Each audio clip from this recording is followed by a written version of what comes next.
Bonsoir et bienvenue à la troisième rencontre du prix de la librairie des Beaux Lendemains. Cette rencontre fait suite à celle menée le 18 mai avec Dima Abdallah pour l'ouvrage Mauvaises herbes. Les oiseaux ne se retournent pas de Nadia Nalkhe. Oui. C'est bien ça. Hier, une rencontre avec Faiz Again pour l'ouvrage La discrétion et avec Mana Neyestani pour l'ouvrage 3 heures. Et aujourd'hui, nous recevons Lucie Kemener et Hugo Lindenberg pour Un jour ce sera vide et Lucie Kemener pour Baume du Tigre. L'émergence du prix des Beaux Lendemains intervient à 1 an et demi de la naissance de la librairie, de cette belle librairie à Bagnolet, qui est une sorte de petit îlot bienvenu, surtout dans ces moments, avec un très beau nom de Beaux Lendemains, ça préfigure plein de bonnes choses. Et ça s'inscrit aussi dans le cadre de la résidence de la romancière Colombe Bonsen, qui se trouve à côté d'Hugo Lindenberg. Je me permets aussi de vous présenter Colombe, puisque c'est quelque chose qui n'a pas encore été fait jusque-là. Colombe, vous pourrez trouver ses textes dans la colonne qui est à côté de la caisse. Elle est notamment l'auteure de 2 romans. Un roman qui s'appelle Comme neige, qui est une enquête mystérieuse et haletante.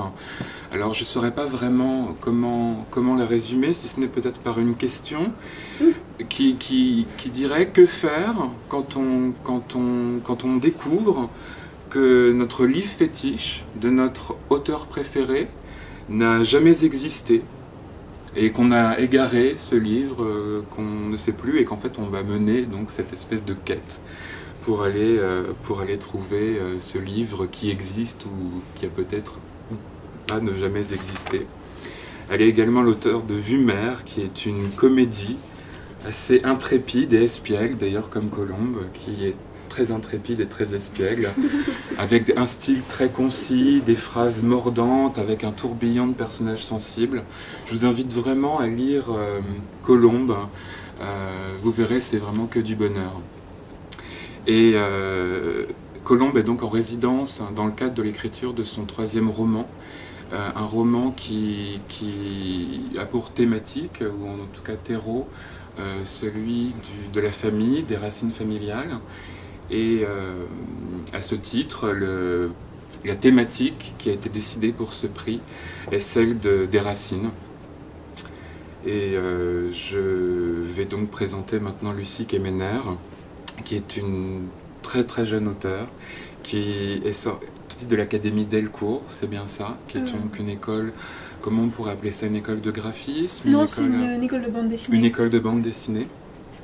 Et au cours duquel vous avez réalisé Baume du Tigre. C'est à la sortie de mes études. D'accord. Et qui est donc publié par Delcourt. J'ai relevé dans la presse une petite critique qui dit « Lucie Kemener signera l'un des plus beaux romans graphiques de la décennie ». De responsabilité. Hugo Lindenberg, c'est aussi votre premier roman. Vous êtes journaliste. Vous avez déjà fait partie d'une bonne majorité de sélection des prix d'automne. Et vous venez de recevoir le prix du livre inter ce lundi. On a sûrement la primeur de votre première parole publique. On en est fiers et tout à fait excités. Je vais laisser Claire maintenant présenter un peu plus en détail les ouvrages. Bonsoir. J'ai la tâche de présenter vos livres, donc résumer votre ouvrage Hugo Lindenberg, dont beaucoup ont déjà entendu parler, et puis résumer en mots un ouvrage graphique. Hugo Lindenberg avec Un jour ce sera vide. Voici la jaquette et Lucie Kemener, donc avec Baume du Tigre, des couleurs chaudes pour cette soirée de juin, explore le temps de la fin de l'enfance, le moment de la prise de conscience des autres, où sa cellule familiale se heurte au monde extérieur avec ses envies propres, alors même qu'on a pu voir dans cette cellule familiale un environnement rassurant jusque-là. Donc Un jour ce sera vide partage les réflexions d'un jeune garçon, d'une dizaine d'années, en vacances au bord de la mer avec sa grand-mère. On comprend vite qu'ils se sont seuls, qu'il vit par procuration la vie des familles, qu'il épice sur le sable, jusqu'au jour où il découvre le bonheur d'une amitié de plage avec Baptiste. Donc il rêve dès lors de pénétrer la vie de cette famille, qu'il pense normale. Et ce mot, ce qualificatif revient à plusieurs reprises. Je vais essayer d'aller quand même un petit peu plus loin que cette description, cette lecture résumée, puisque grâce à une écriture dépouillée, avec des mots choisis, des scènes qui sont inscrites dans une série de petits chapitres et qui traduisent avec force les émotions de l'enfance et une ambiance qu'on pourrait et qu'on verrait bien traduit dans des peintures, on la vit à l'huile. En tout cas, c'est les sensations que moi j'ai eues en lisant votre ouvrage. Donc vous nous offrez le portrait intimiste d'une famille certes meurtrie par l'histoire, avec un grand H, mais également par le décès d'une mère, par l'absence d'un père, mais que la grand-mère illumine, malgré ses grandes lunettes de soleil qui fascinent ce jeune garçon. Lui aime sans doute autant sa grand-mère qu'il et sa tante, figure repoussante, mais que parfois le regard de son ami Baptiste adoucit et lui amène peut-être à reconsidérer. Par moments, par ses déclarations à cette grand-mère, adorée, comme il le dit, ces déclarations qui jalonnent le roman et qui, à une première lecture, m'avaient plu et m'ont paru encore plus présentes à la deuxième lecture du livre. On lit donc une sorte de déclaration d'amour d'un petit garçon à sa grand-mère. Je pense que, j'y reviendrai dans la partie des questions un peu plus loin. Avec Baume du Tigre, donc votre roman graphique, Lucie, un crayonné en noir et blanc, au crayon graphite, peut-être même à la pointe graphite. Donc vous avez vu faire un petit dessin. Donc on plonge dans la vie de 4 sœurs adolescentes, contraintes de se séparer pour s'émanciper. Pour vivre un choix d'études et de liberté, 3 d'entre elles fuient le foyer familial, où l'autorité du grand-père est devenue trop lourde.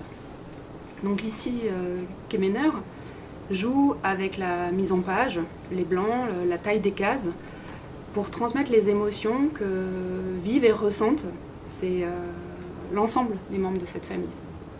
Le récit de 3 générations s'entremêle, comme si la fuite ou le besoin d'émancipation était un héritage matriarcal dans cette famille où l'homme trouve difficilement sa place et peut-être explique un certain besoin d'autorité. Donc, ode à la famille, à la sororité, le développement comme la conclusion souligne la force des racines familiales et sans doute leur nécessité pour après se construire dans le monde d'adulte. Donc, je vais m'arrêter là pour la présentation et juste commencer la séance des questions par des remerciements à vous deux pour vos ouvrages qui nous ont beaucoup émus, qui va faire et qui a déjà fait débat dans le jury, mais donc qui nous a convaincus, puisqu'ils nous ont convaincus, puisqu'on est là pour les défendre et les présenter. Donc je laisserai nous poser la première Voilà, on question. fait partie du lobby et de la team Lucie Kemener et Hugo Lindenberg. Vous l'aurez compris. Et peut-être simplement vous pouvez expliquer aux auteurs qui sont là et à notre public ce jury, parce que Ah, mais j'ai oublié. c'est vrai que... Ah oui, donc le jury du prix des beaux lendemains. Toutes mes conflits. Ben non, mais ça me semble important. C'est vous qui prenez la parole ce soir de vous replacer dans ce jury. Donc voilà, alors avec Claire, je m'appelle Rémi. Je m'appelle Claire. Ma compare s'appelle Claire. Et nous avons été tirés au sort parmi 12 jurés, c'est ça, 12 membres de jury. Et qui, par des mains innocentes, dans une petite boîte où on avait glissé nos noms, en fait, on était tous volontaires pour faire partie de ce prix. Également 3 voix dans le jury. Il y en a une qui va à l'Université populaire de Bagnolet, la seconde va à une classe de seconde du lycée Eugène Hénache, qui est à Bagnolet, et la 3e pour la médiathèque de la ville de Bagnolet. Donc tout Bagnolet a lu vos ouvrages. Et plus aussi, ça va au-delà de Bagnolet, vraiment Montreuil, en force, les villas, etc. Voilà, et on a voulu ce prix émaillé de rencontres avec les auteurs, donc 5 romancières, 5 autrices, auteurs de romans graphiques. Et on a pensé à faire rencontrer, se croiser à chaque fois un roman graphique et un roman, et proposer des rencontres aux membres du jury. Dans le programme initial, il n'était pas question que notre jury animasse les rencontres, mais voilà, temps de confinement, manque de rencontres entre nous et de transmission de la parole, on leur a proposé voilà, de devenir animateurs d'un soir à tous, et ils ont relevé cette proposition avec enthousiasme et joie, donc parfois voilà. stress, mais... Parfois inquiétude. Un Mais... grand désespoir. Donc voilà, ce soir c'est le tour de Rémi et Claire, que nous remercions. Et nous aussi, nous vous remercions en tout cas, parce que c'est vrai que c'est... Après ce qui s'est passé l'année dernière, je pense qu'il y a un côté où il y a vraiment un besoin et une attention toute particulière, en tout cas dans la chaleur, on le voit bien par la chaleur de nos échanges entre nous. Il y a comme je disais, il y a des lobbies aussi qui se créent, des systèmes d'influence tous les soirs lors de ces rencontres où chacun essaie de convaincre les indécis. Et c'est toujours très agréable en tout cas de parler de textes et de livres et de littérature, de culture en somme. Et la première question que nous voudrions vous poser, tous les deux, et aussi à Colombe et à Rosalie, c'est pour relier justement à ce thème des racines. La sélection est peut-être assez hétéroclite à ce sujet, plus ou moins éloignée. Quelle image ça vous évoque, vous, les racines, de vous ancrer, on va dire, dans cette thématique qui est assez large? Qu'est-ce que ça vous... Quelle idée vous en avez dans vos ouvrages respectifs? Et Colombe, qui peut-être pourrait nous parler du texte qu'elle est en train d'écrire ou qu'elle est en train d'achever, qu'est-ce qui t'a poussé à faire ça? Peut-être introduire à ce moment-là. D'où vient ce désir en tout cas? Oh, le désir d'écrire sur, en tout cas pour ce qui me concerne, une histoire qui m'est propre et qui a trait à ma famille, et je dirais de l'ordre presque de la nécessité, quelque chose que je porte en moi et avec lequel il fallait sans doute que je règle mes comptes. Je n'ai pas fait ça lors d'un premier roman.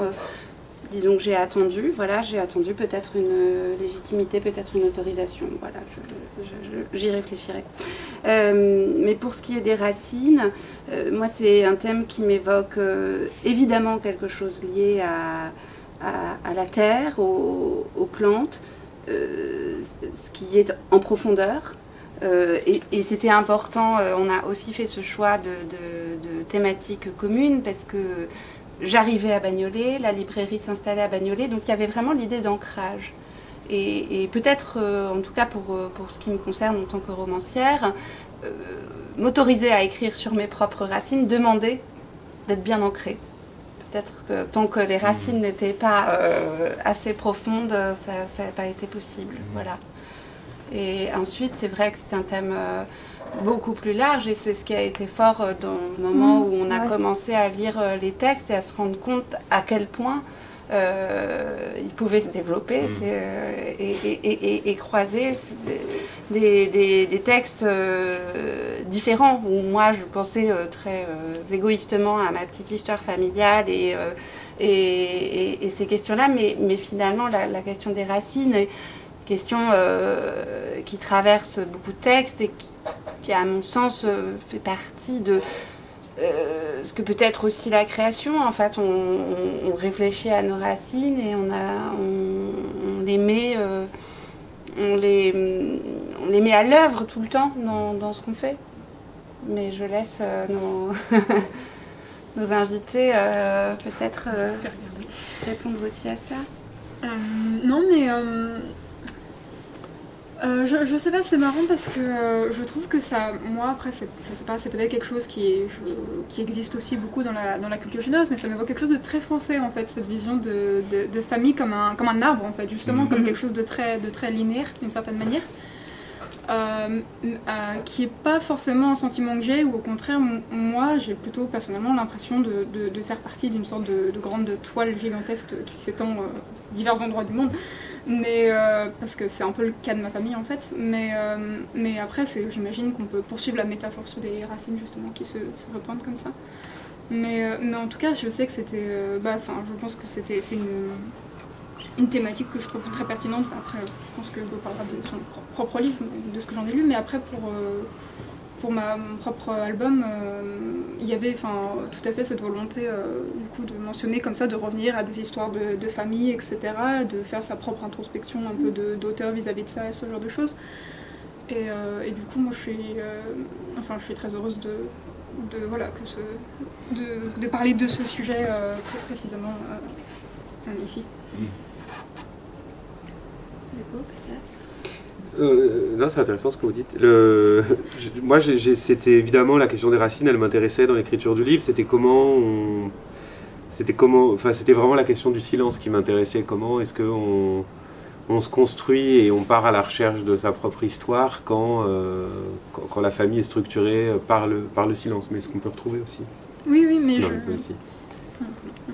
Non, et je suis d'accord aussi avec ce que dit Colombe, que pour écrire sur ses racines, ça demande d'être assez ancré, je pense, pour pouvoir avoir un regard dessus. Et moi, c'était pas tellement les miennes, mais je me souviens, pendant que j'écrivais, avoir vu un documentaire de Ruth Beckermann, une documentariste autrichienne, et qui racontait qu'elle s'intéressait beaucoup à qu'est-ce que c'est que d'appartenir à la deuxième génération après la Shoah.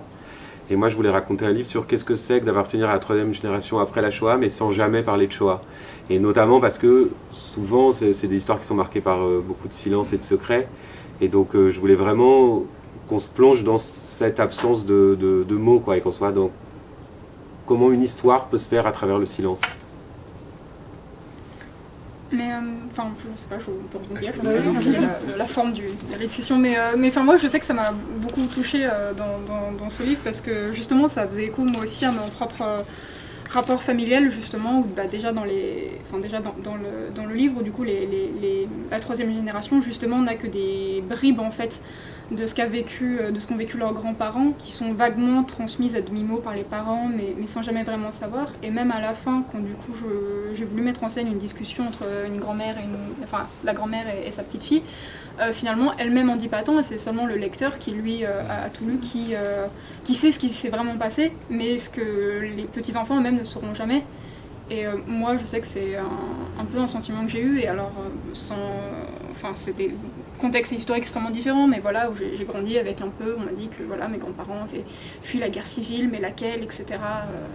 Tout ça était un peu flou, et c'était un peu des sujets tabous aussi comme ça, ou tabous pour moi, ou des choses enfant qu'on n'osait pas trop creuser.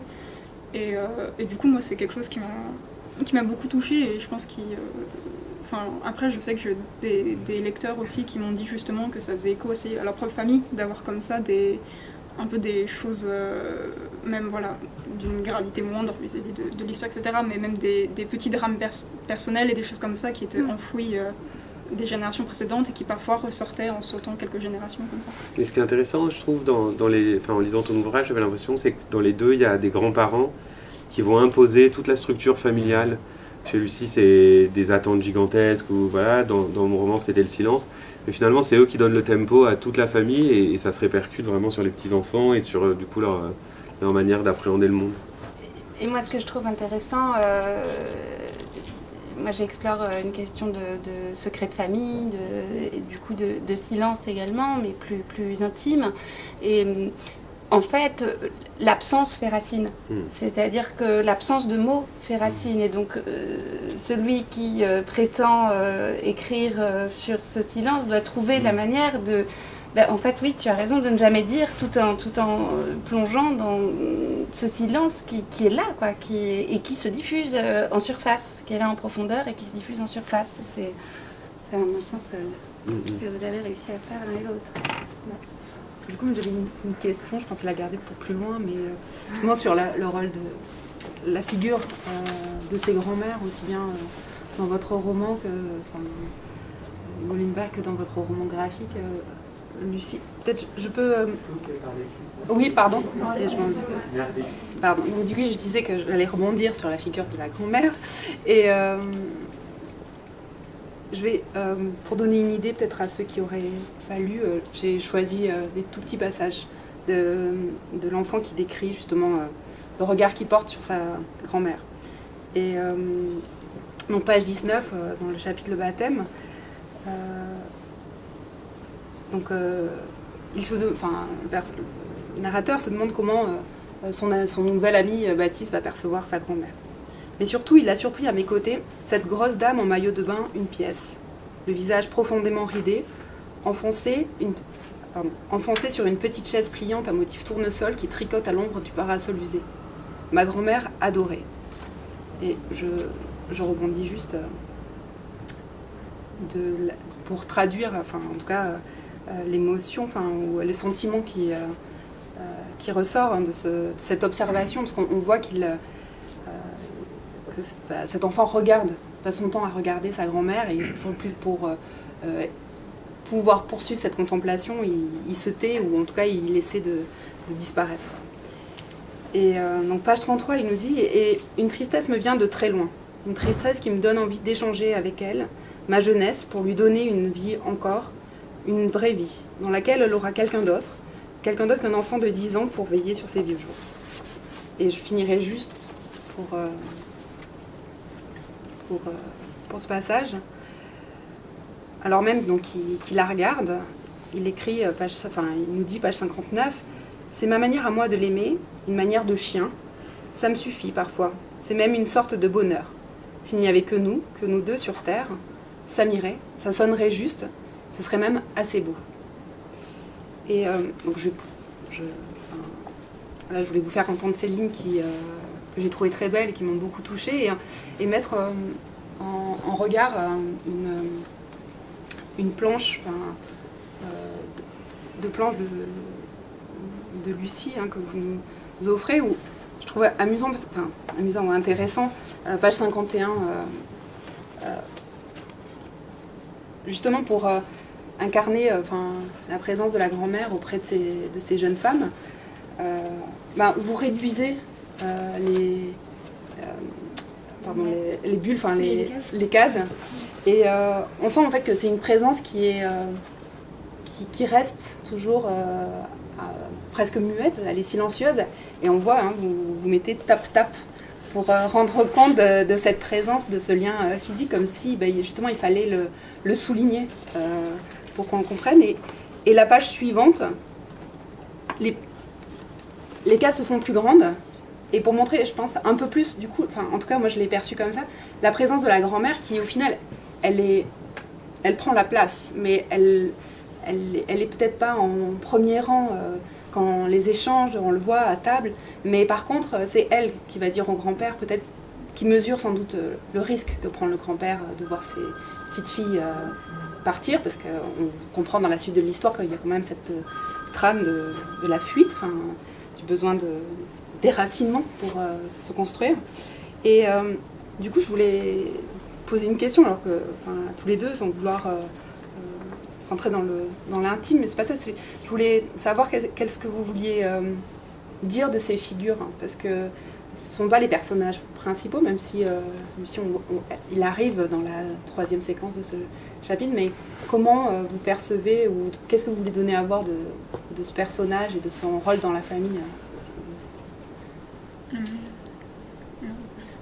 Moi, ce que j'ai trouvé intéressant en lisant en tout cas le truc de Lucie, c'était comment la génération des parents est sautée, et qu'on a vraiment une surprésence des grands-parents dans ton roman, avec les attentes démesurées des grands-parents, et dans le mien, il n'y a pas vraiment de parents, ils sont absents, et c'est vraiment moi je l'ai vécu comme le lien à son histoire, quoi, et aussi un lien qui est débarrassé de cette espèce de pesanteur parentale, et même si la grand-mère, je trouve qu'elle est ambiguë, parce qu'en même temps c'est elle qui maintient cette obligation de silence. Toi t'as un grand-père qui est terrible dans le truc, mais en même temps tout d'un coup c'est un personnage complètement central, comme je veux dire, il y a une force d'attraction folle de ce petit garçon pour ce personnage, parce qu'il voit bien qu'elle est la source de tout pour lui, c'est elle qui s'occupe de lui, c'est elle qui prend soin de lui, mais c'est aussi elle qui lui interdit d'accéder à son histoire et tout ça, et donc il est dans ce truc de, comme un chien, quoi, de la suivre, de la regarder, de complètement absorbé par elle. Et ça me plaisait beaucoup, et puis de me replonger dans, enfin, on a ce que j'imagine qu'on a tous connu, mais cette espèce de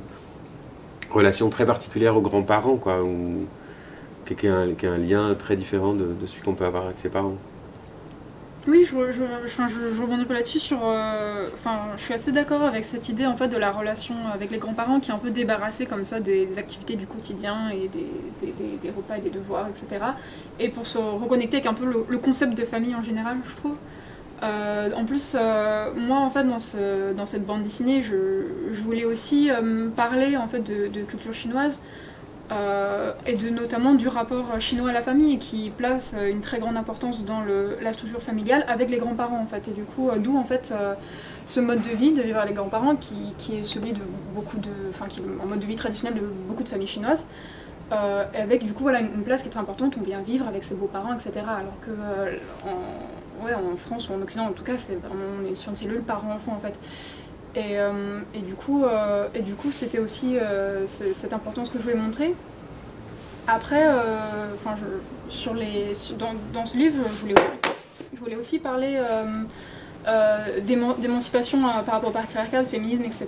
Et du coup, pour moi, en fait, la grand-mère évoquait aussi une autre vision de l'émancipation qui nous semble désuète, mais qui, en fait, pour moi, voilà, justement, on parlait des racines, qui est un peu aussi une racine de ce type de combat, en fait. Et pour moi, en fait, comment dire, là où j'imaginais que les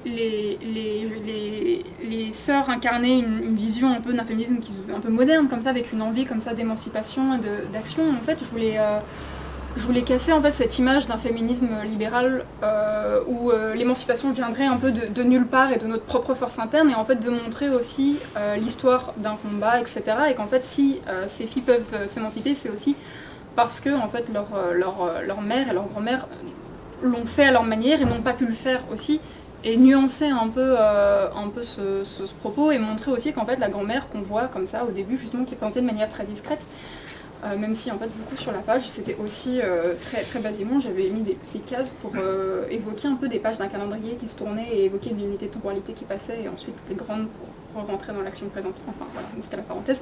Mais du coup oui voilà, la grand-mère qui apparaissait pour moi au début un peu juste en filigrane, elle est en arrière-plan, elle fait le ménage, etc. Elle a un peu l'air de rien et ses petites filles se disent sûrement jamais que pour elle l'émancipation était une question, elle a l'air de juste faire à manger. Et en fait de montrer qu'elle aussi elle a eu ses questionnements et ses interrogations, et si elle n'a pas fugué de chez elle, c'est pas juste... parce qu'elle se posait pas ces questions en fait, mais qu'elle a eu sa manière d'y répondre à elle, qui était aussi liée à son époque et aux conditions matérielles dans lesquelles elle était en fait. Et du coup pour moi ce personnage incarnait aussi cette opposition vis-à-vis de la volonté d'émancipation de la troisième génération. Et par rapport à la question des grands-parents aussi, en t'écoutant, je me disais que c'est dans nos deux histoires, c'est l'histoire d'émigration. Que les grands-parents ont une importance démesurée dans les familles d'émigrés, puisque c'est eux qui sont arrivés, c'est eux qui ont tout créé dans la vie en France et tout ça. Donc il y a aussi, il n'y a pas d'autres référents, on n'a pas de grands... Enfin, la famille, c'est les grands-parents d'abord, et ils ont créé leur propre dynastie. Et donc ils ont souvent une place très importante, je pense, dans ces familles-là. Oui, mais je suis très, très d'accord, puisque comme c'était d'une certaine manière, voilà, on parlait encore des racines, c'est un peu une bouture en fait. Du coup, la racine mère est trop loin, et du coup, c'est la nouvelle base. Et aussi, ils sont complètement détenteurs, et ça on le voit bien dans le livre, du récit d'avant. C'est-à-dire qu'ils peuvent raconter ce qu'ils veulent, on ne sait pas. Et donc tout ce qu'ils ne nous diront pas, on ne le saura pas.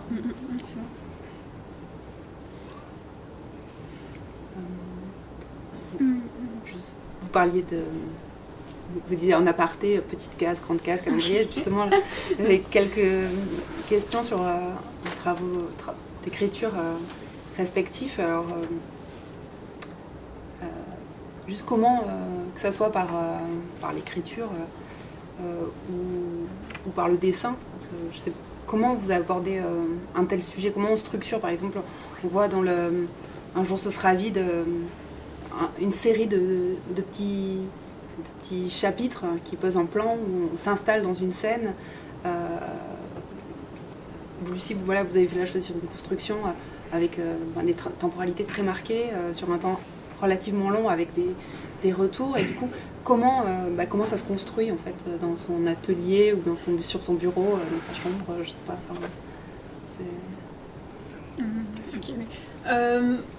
Moi, en fait, j'ai mes idées principales au début, c'était cette idée justement de temporalité très marquée, où je voulais faire un récit où on aurait une action comme ça qui s'étalerait sur plusieurs générations en fait, et où les actions en fait des générations précédentes auraient un impact sur les générations futures, et qu'on découvrirait au fur et à mesure comme ça. Donc ça, c'était une de mes premières idées, et du coup autour de ça en fait j'ai voulu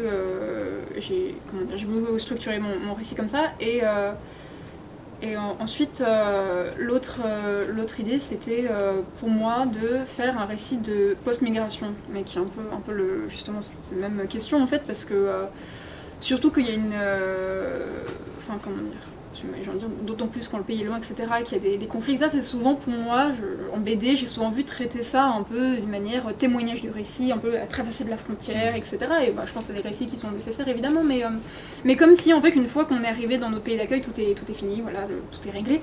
Et en fait, justement, d'évoquer cette suite un peu, et la difficulté qu'il peut y avoir, justement, à se réenraciner autre part, justement, ou à se construire justement avec cet héritage familial-là. Et du coup, ça, c'était des questions qui me semblaient importantes, d'où l'idée de faire la troisième génération les protagonistes principaux, et après, du coup, de revenir comme ça, un peu en flashback, de manière antichronologique, d'abord la génération précédente, puis celle encore d'avant. Donc voilà, c'était les idées comme ça qui ont structuré les grands timelines. C'est intéressant. Moi, justement, à l'inverse, je voulais que, comme il était coupé de son passé, tout le récit soit dans un présent absolu. Et du coup, chaque chapitre était structuré autour de ce qu'il avait sous les yeux, quoi. Enfin, ou une action qui se passait. Vous lisiez un passage, c'était le baptême, c'est parce qu'il va dans l'eau. Et en fait, il est comme ça, plongé dans cette espèce de... ce personnage, il est bloqué dans le présent, parce qu'il n'a aucun point de repère. Et avec ces morceaux de présent, il essaye de se construire une histoire, d'essayer de se raconter quelque chose. Donc chaque chapitre, c'était l'idée d'un motif, quoi.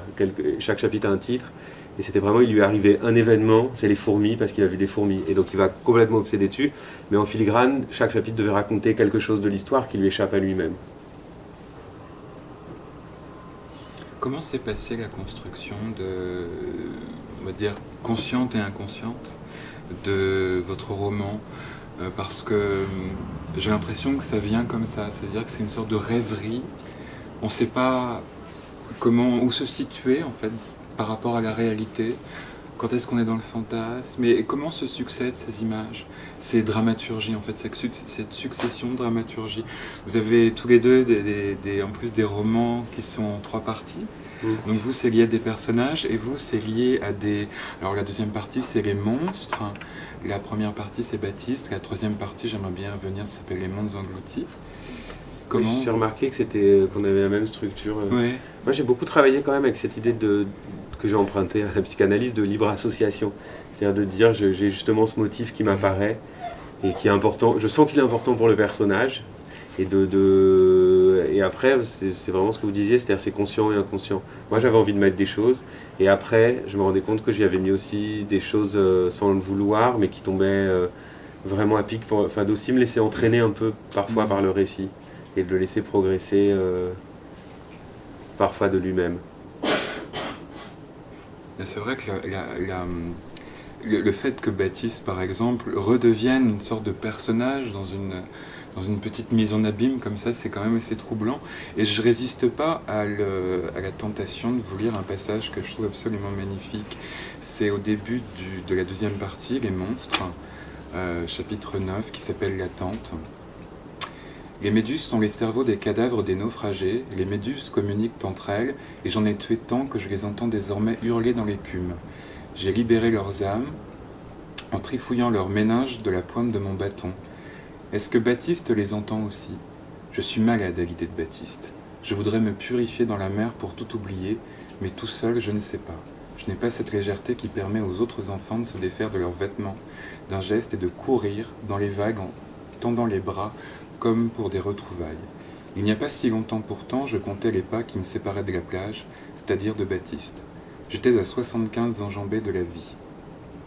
Je ne demandais plus de quel naufrage les vacanciers se réjouissaient à demi nus sur le sable, ni quel secours cette mer sans espoir pouvait bien leur apporter. Je mordais moi aussi dans des pêches trop mûres dont j'allais me rincer le corps entier dans l'eau, regardant depuis le large la foule avec fraternité. Entre les cabines de bois et la mer, sur ce mince ruban de sable, se jouait une farce dans laquelle chaque famille avait son rôle. Je connaissais d'ailleurs le mien à la perfection. Laquais, tueur de méduses, charmeur de maman. Étaler de la crème sur sa peau, manger un sandwich couvert de sable, construire un château, lire au soleil, j'avais déjà fait tout ça. Mais jamais avec tant de fierté, jamais en espérant être vu. Même la mer s'était laissée apprivoiser.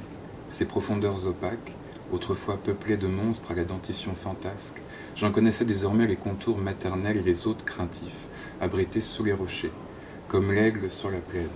Je volais à grandes brasses sentencieuses au-dessus des forêts d'algues, avec toujours Baptiste en balise, ouvrant le chemin ou fermant la marche. Parfois, cette confiance fragile s'étiolait lorsque, Baptiste nageant derrière moi, me venait cette idée que je l'avais inventée. Ou bien qu'une vague l'avait englouti, puis recouvert, puis oublié. Tant que je ne me retournais pas pour vérifier qu'il me suivait encore, qu'il existait toujours, rien ne venait contrarier mon angoisse. Tout ce qui échappe à mon regard n'est que fiction. Alors la mer redevenait ce bouillon poisseux et la plage un charnier. Je faisais encore quelques brasses vers le large, profitant pour un instant encore de ce deuil intact, qu'aucune parole n'avait corrompu, même pas le fil humide d'une larme. Puis je me retournais pour apercevoir, insouciant, mon ami voguant à 2 mètres de moi, et ses 2 yeux verts dont le regard me servait de boussole. 75 enjambées me séparent de la plage, mais ça n'a plus d'importance puisque je les dévale maintenant, à peine réveillé, indifférent et furieux pour être accueilli par le crachin et le babil des méduses. C'est superbe. Merci. Du coup, je ne sais plus comment rebondir après ça. Alors du coup, je vais poser une question. Non, c'est vrai que... Ah oui, pardon. On n'a plus l'habitude. Voilà. C'est très... je trouve que l'un comme l'autre, c'est très beau dans cette... dans la scène où vous nous amenez, dans l'univers dans lequel vous amenez, et je trouve que le bord de mer, voilà, par hasard, il se trouve que cette maison en bord de mer, ces scènes de plage, où on voit que c'est la liberté de ses sœurs, et en même temps on voit que le grand-père surveille le choix du maillot de bain, que nous on a du mal à... moi je me suis demandé quel était le maillot de bain qui choquait ce grand-père. Pareil, on voit que la plage offre une nouvelle fenêtre à cet enfant pour créer une amitié, parce qu'en fait, quelque part, je pense que le maillot de bain neutralise aussi le regard que peut peut-être porter d'autres enfants qui se moquent. Il dit, on sent que le moment hors vacances peut être compliqué pour lui dans sa relation aux enfants. Et ça m'amène de façon alambiquée, mais à la question des repères un peu spatio-temporels dans vos ouvrages, parce que les premières fois que j'ai lu vos ouvrages, on se laisse guider, on se laisse porter, on a des petites informations qui nous viennent. Alors bien sûr, les drames de l'histoire, la Révolution, la Seconde Guerre mondiale. Et puis après, on a des petits... Parce qu'on s'est posé la question à la première rencontre, de savoir quand se passait votre ouvrage. On n'était pas tous d'accord à une décennie près, en fait. C'est pas très grave. Mais du coup, et je me suis posé la même question pour votre ouvrage Lucie. On a des petits référentiels. Vous parlez à un moment des émanations de Tchernobyl, du nuage qui passe. Il y a une marque de lac de la grand-mère. Pour vous, on a ces 3 générations avec des faits historiques un peu forts. Mais du coup, est-ce que c'est une volonté en fait de pas... parce que par le dessin, vous ne nous donnez pas non plus... On ne sait même pas vraiment dans quel pays ça se passe. Et parce qu'à un moment, vous faites référence à l'argent et... les espèces qu'ont les filles, et je me suis dit, mais où est-ce que... Voilà, on se pose... Alors, est-ce que c'est l'un comme l'autre une volonté, en fait, de dire, en fait, on a un cadre, mais s'il est un peu flou, c'est pas très grave. Moi, de ma part, c'était totalement une volonté. En fait, au début, dans la conception du projet, j'imaginais même que ce serait un peu plus, justement, entre guillemets, onérique, ou en tout cas détaché comme ça, de repères spatio-temporels réels, que finalement ça ne l'a été, puisqu'après, finalement, avec discussion, mon éditrice me dit tiens, mais ça se passe à quelle époque, il faudrait le marquer, etc. Et puis sinon, mais c'était des remarques aussi pertinentes, etc. Et du coup, ça s'est un petit peu plus réancré comme ça.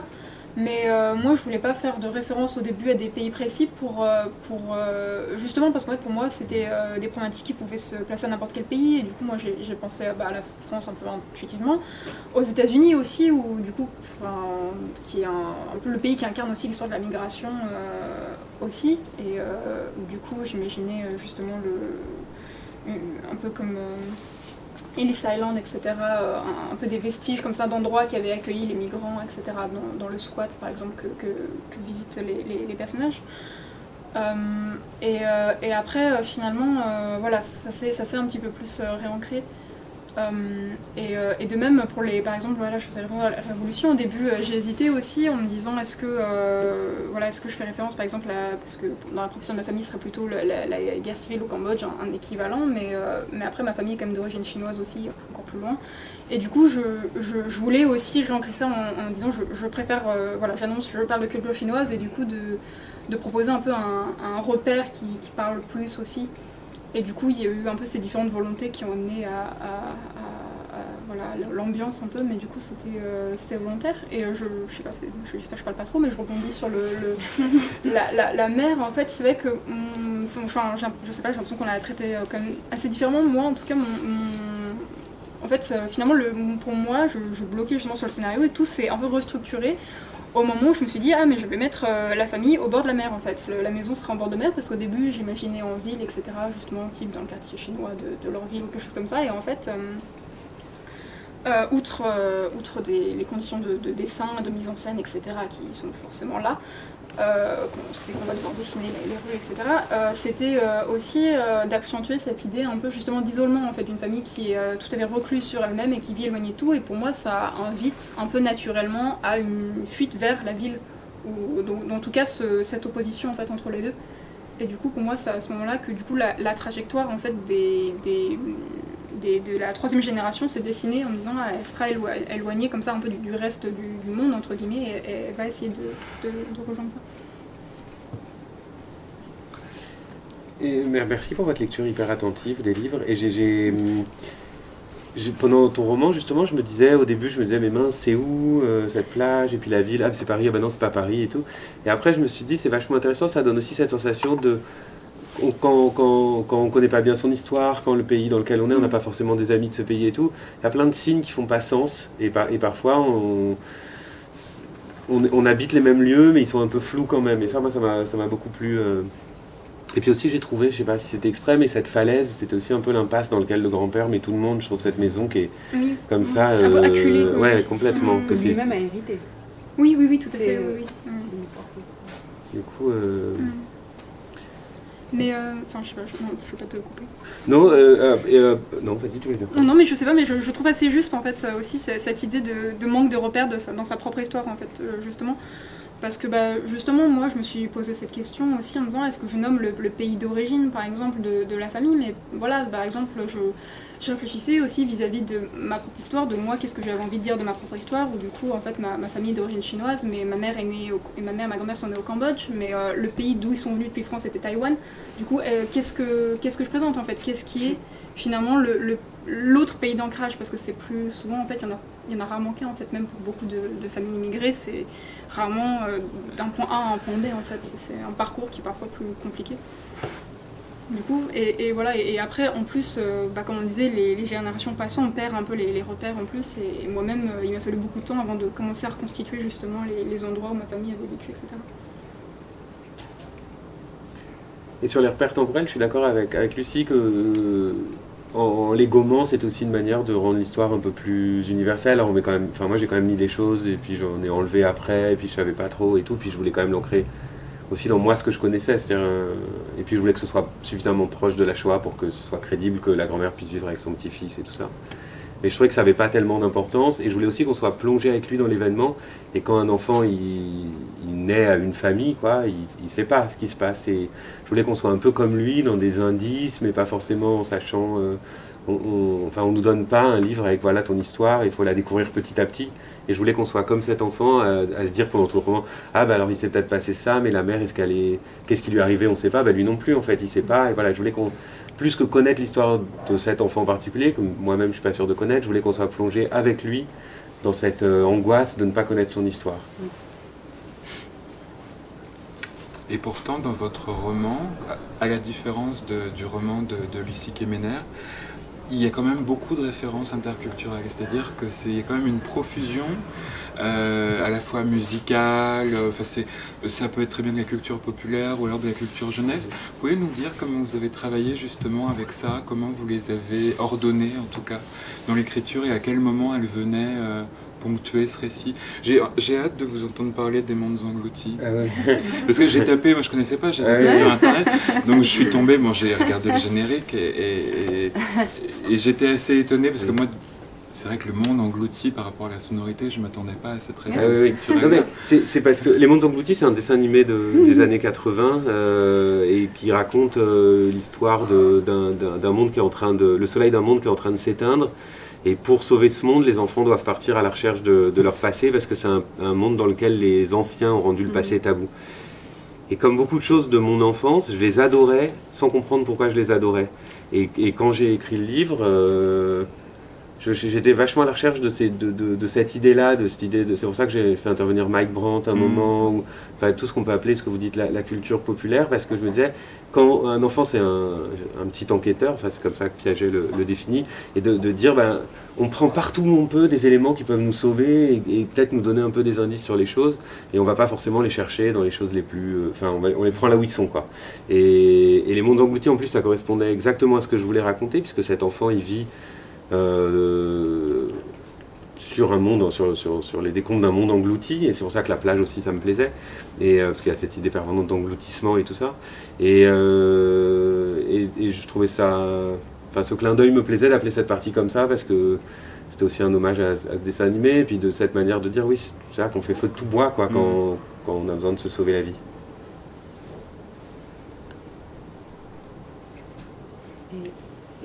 Oui, juste, pardon. Alors, est-ce peut-être qu'il y a des questions dans la salle? Ils sont Ah, si, toi. plutôt pour moi.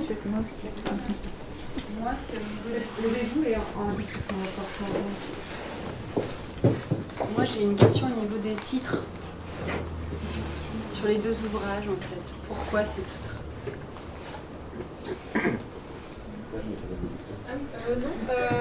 Moi je sais pas si les gens connaissent en fait le baume du tigre, on peut le trouver en pharmacie, etc. Mais c'est un produit issu de la pharmacopée traditionnelle chinoise qui est assez populaire en France et en Occident en général.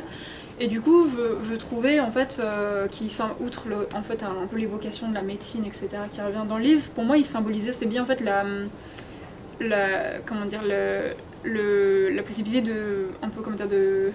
d'intégration en fait de la culture chinoise en fait dans un nouveau pays d'accueil et de manière générale de la diaspora chinoise ou de sa culture qui peut se répandre et devenir populaire dans le reste du monde. Et du coup c'était un peu en évocation à ça. Après en fait j'aimais bien le titre, c'est même je crois un des premiers trucs du projet. Je me dis tiens, ça ferait une bonne histoire là, il y a un truc. Et parce que ça m'évoquait naturellement un peu mon rapport à son histoire, sa diaspora, etc.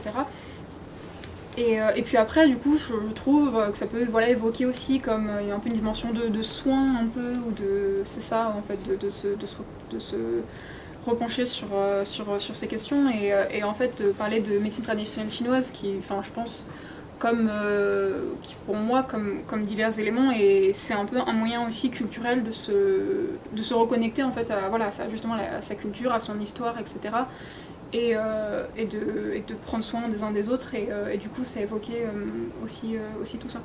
Voilà, je sais pas si ça répond à la question. Si c'est bon. Okay. D'accord. Et un jour ce sera vite, c'était pour des raisons un peu secrètes, et aussi parce que je trouvais que c'était assez raccord avec cet enfant qui a une voix déjà très mélancolique, parfois presque pas d'un enfant, et qui a, comme il naît dans un monde qui a disparu, il a déjà cette conscience du caractère éphémère de toute chose, et je voulais comme ça ça donnait cette idée un peu de ce qu'il était, quoi. C'est-à-dire de naître à la vie avec déjà le sentiment qu'un jour tout ça va disparaître. C'est pas très...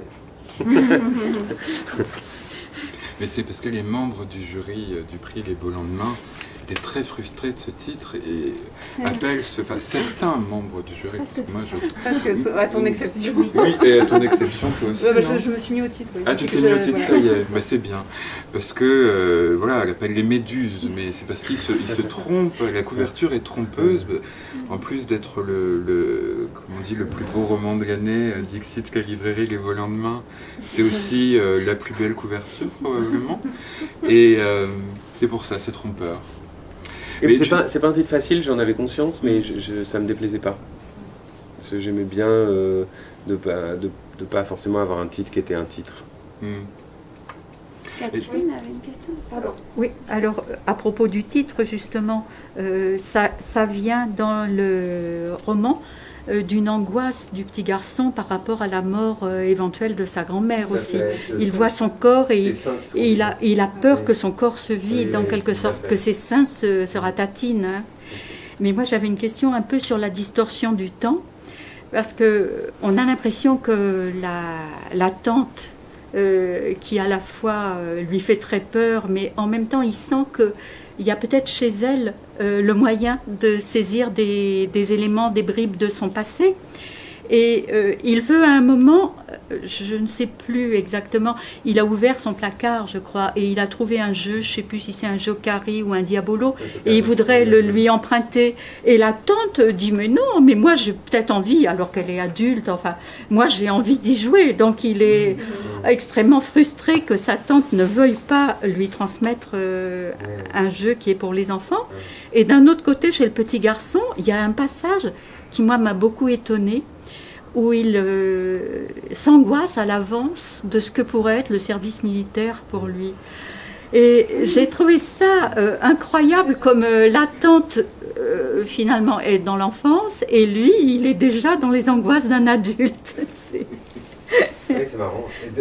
Oui, pour moi, c'était le truc de l'enfance, enfin de l'attente, c'était que ils l'ont empêché de grandir, quoi, ses parents, puisque en l'enfermant dans ce silence, elle est folle, je sais pas ce que ça veut dire, mais en tout cas, tout à coup, c'est absurde, effectivement, qu'elle lui dise, je vais jouer c'est un Diabolo, je vais jouer au Diabolo. Ben non, elle sort pas de chez elle, enfin bon. Mais tout à coup, comme ça, de voir que lui, il a cette pulsion de joie aussi, elle le supporte pas, quoi, il peut pas sortir de la maison et jouer.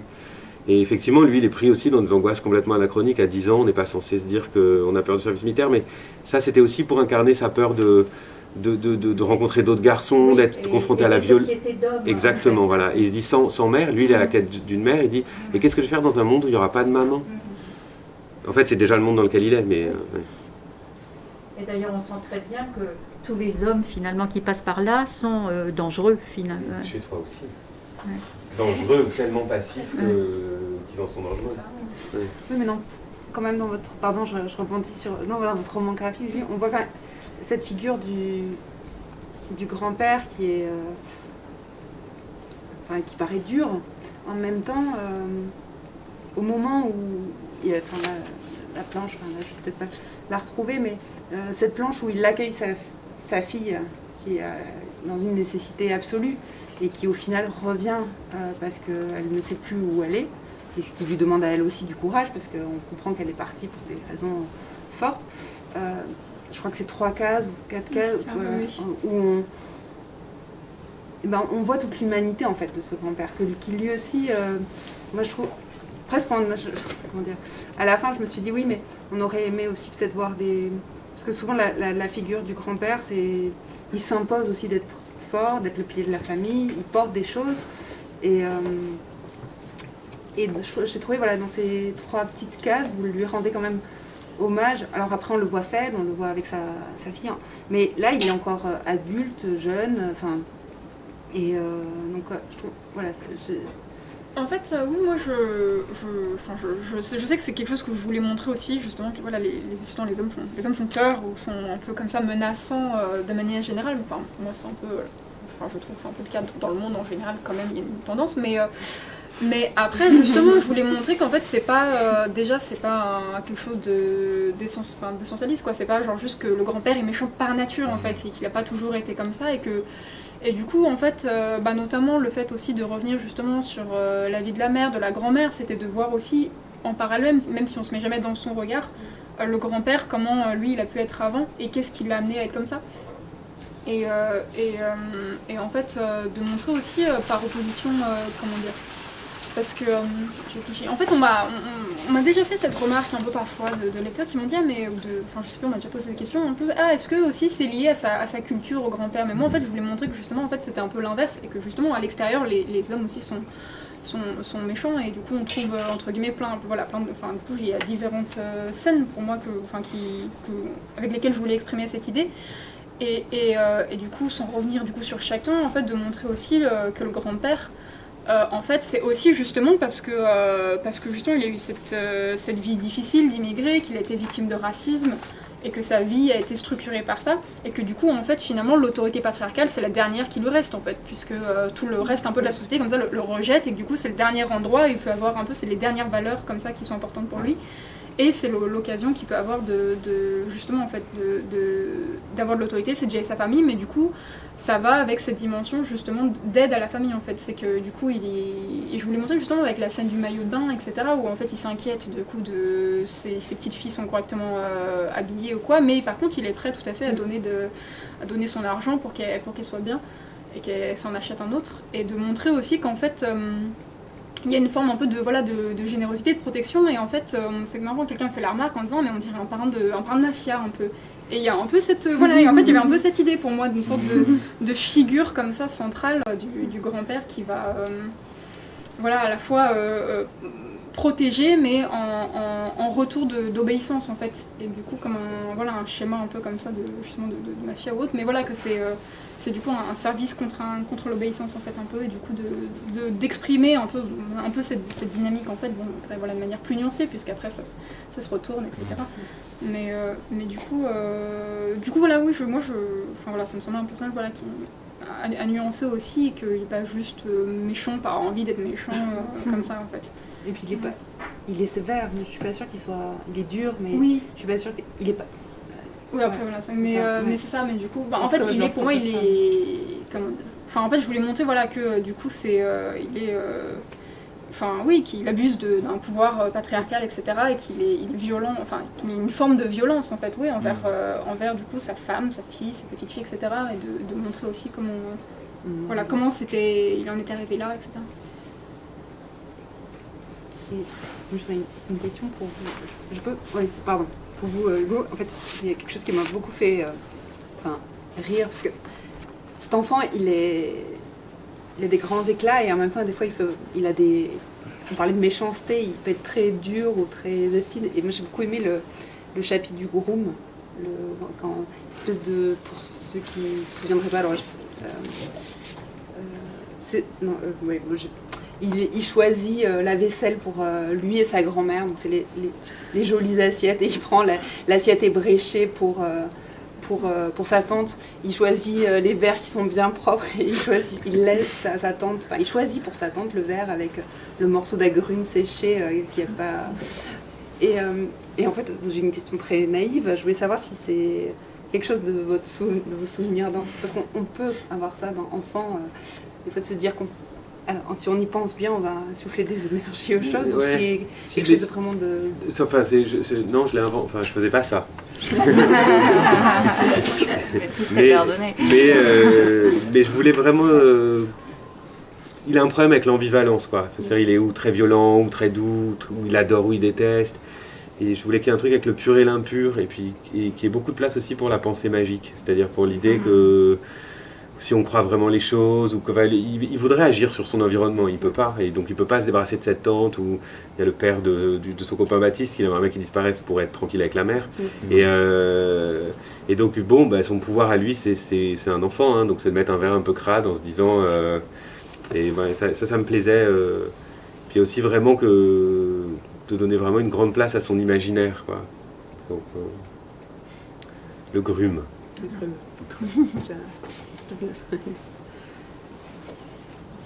Catherine. Oui, mais en même temps, il est très rassuré quand il apprend à la fin que les méduses étaient mortes quand il les torture. Donc, il n'est pas si méchant que ça, quand même. Et plutôt, il a besoin de gens qui lui décrivent le réel, quoi. C'est ça, d'adultes, en fait, qui soient dans le rôle d'adulte. Et finalement, le pêcheur, c'est ce qu'il fait en lui disant... Mais même, enfin, pour rebondir sur ce que vous dites, parfois, Baptiste, le regard qu'il porte sur lui-même, sur sa tante, sur la grand-mère, on sent que c'est une présence apaisante aussi parce que il déconstruit un peu une espèce de cristallisation monstrueuse qu'il fait sur les choses. Et il dit, ou, par exemple, quand il lui dit qu'il est juif, il lui dit, ah, c'est super, toi t'es quelque chose. Et donc là, il se voit en plein, en positif. Et je trouve que voilà, c'est cette figure de contre-miroir un peu que pose Baptiste. On imagine un blanc avec son joli maillot. C'est vrai que, je sais pas si c'est pas vraiment une question, mais c'est une remarque où il y a le monde adulte, mais cet enfant-là, il incarne ça en fait pour lui. Et puis surtout, le narrateur, c'est son propre juge, quoi. C'est lui qui décide que c'est mal d'être juif, que c'est mal d'être orphelin. Et dans le regard de Baptiste, il se rend compte, on s'en fout. Enfin, il n'y a que lui qui décide qu'il faut qu'il ait honte de tout. Mais comme Baptiste est bienveillant, finalement, il se rend compte que tout pourrait être pas si anormal, quoi. Il faut que ça n'a pas tellement d'importance. Mais pour ça, il avait besoin que quelqu'un pose un regard sur lui. Alors que comme avant cette rencontre, j'ai voulu imaginer que c'était comme un enfant qui apparaissait au monde, quoi. Personne n'avait jamais regardé ou nommé les choses pour lui. Lui, il a tout recouvert de honte.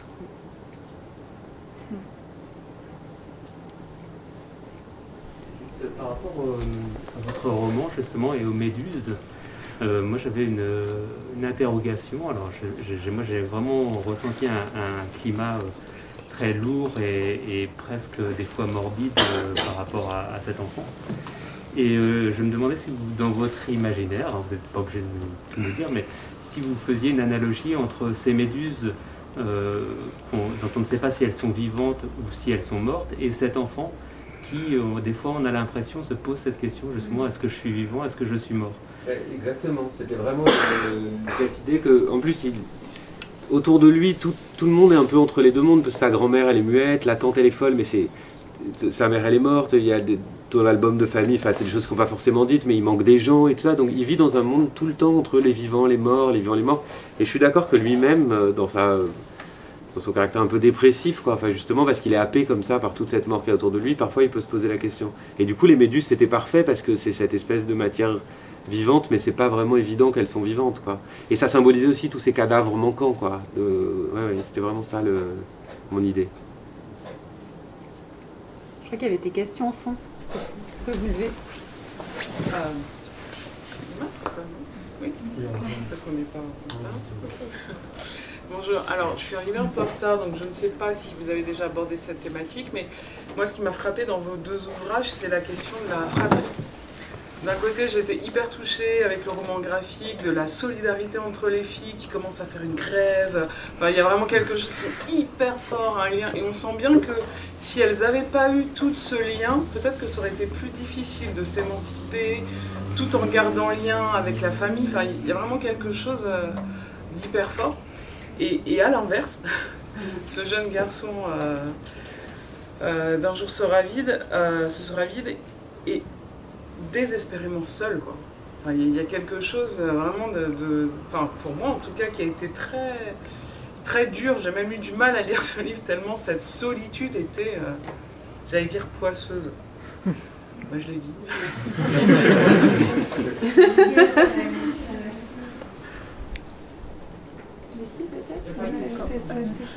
Non, mais enfin, moi je sais que c'était quelque chose que je voulais représenter en fait, parce que enfin, moi c'est quelque chose qui me semblait très important, c'est quelque chose dans lequel j'ai été éduquée comme ça, d'avoir l'importance des liens de fraternité ou de sororité, et aussi il y avait un peu cette idée un peu aussi de responsabilité en fait, des sœurs les unes sur les autres, et encore plus de l'aîné vis-à-vis de ses frères et sœurs. Et je sais que voilà, moi, on m'a dit, enfin voilà, ma mère me disait un peu comme ça, enfin en tout cas moi c'est comme ça que je l'ai perçu, que je suis la plus grande et je dois prendre soin de ma petite sœur. Et du coup, il y a comme ça un peu cette dynamique aussi où les sœurs doivent veiller les unes sur les autres. Et en effet, moi, je voulais un peu mettre ça en parallèle aussi avec les différentes relations fraternelles des générations présentes, où en fait leur mère, du coup, elle a un frère, mais qu'elle voit du coup juste avant de partir de la maison, mais on voit comme ça que leur relation est quand même assez tendue, que le frère a tendance à, un peu peut-être par solidarité masculine, etc., à prendre le parti de leur père, et que du coup elle n'a pas eu elle-même cet appui en effet, et de la grand-mère qui elle est arrivée toute seule sans famille, et qui elle justement n'avait même pas de famille du tout, et du coup qui la rendait en fait encore plus vulnérable. Et du coup, en effet, c'était un peu voilà, mettre ces différentes situations un peu en parallèle comme ça, et du coup, et voilà. Il y a quelque chose de très beau, c'est quand une des sœurs refuse l'attitude qu'elles ont, c'est très beau ce moment. Oui, mais au début c'était un peu envie de réalisme naturel en me disant mais elle est assez, j'imaginais qu'elle serait assez jeune et qu'en fait c'est quand même quelque chose, c'était aussi pour accentuer un peu la gravité de la situation, de me dire c'est pas si anodin en fait de fuguer ou de quitter sa maison, etc. Et c'était après pour moi aussi pour mettre en parallèle en fait les manières qu'on peut avoir en fait de se reconnecter avec sa famille, même si c'était un peu en filigrane, c'est pas extrêmement le truc le plus creusé de l'album, mais par exemple après quand les sœurs se réunissent, en fait la dernière qui est restée finalement est restée et a pris soin de sa mère et s'est occupée de sa mère et de sa famille, etc., alors que l'aînée finalement l'a pas fait, elle est restée loin de tout le monde, mais en se reconnectant à sa culture et en fuyant et en faisant en fait ce que sa mère n'a jamais fait, c'était une manière un peu de l'aider aussi, même si elle n'était pas là pour elle. Et du coup, c'était un peu évoquer ça, en fait. Moi, pour répondre sur moi, je voulais quand même que malgré qu'on ressente cette solitude de l'enfance, même si peut-être que le personnage aurait pu avoir des frères et sœurs, et qu'il fallait qu'il soit vraiment, je suis d'accord avec Poisseux, quoi, plongé dans cette espèce de solitude totale pour que l'histoire puisse avoir un sens, quoi. En fait, il pouvait pas avoir de frères et sœurs. Parce que sinon, ça aurait déjà fait un lien avec un autre être humain, alors que je voulais vraiment qu'il soit plongé dans cette espèce de solitude primaire, et qu'avant Baptiste, il n'y ait personne. Est-ce que Baptiste a réellement existé? Moi-même, je me suis posé la question à plusieurs moments du roman, je sais pas. Enfin, moi, il n'a pas existé, mais même dans le roman, je suis pas sûr qu'il existe. On est plusieurs à s'être posé la question, notamment du dernier chapitre, où il se réveille en ayant fait pipi dans son lit. Mais on ne peut pas divulgacher. Et, vous avez lu le livre. C'est filmé. Pour la postérité. C'est génial que le divulgaché, ce soit il a fait pipi au lit. Hein, c'est là. Et à la fin, mais ça, c'est on aime les contrastes. Et voilà. Non, parce que moi, je me suis demandé, mais je dis, il se réveille. Surtout la scène précédente, la rupture, l'enlisement, ça fait un cauchemar.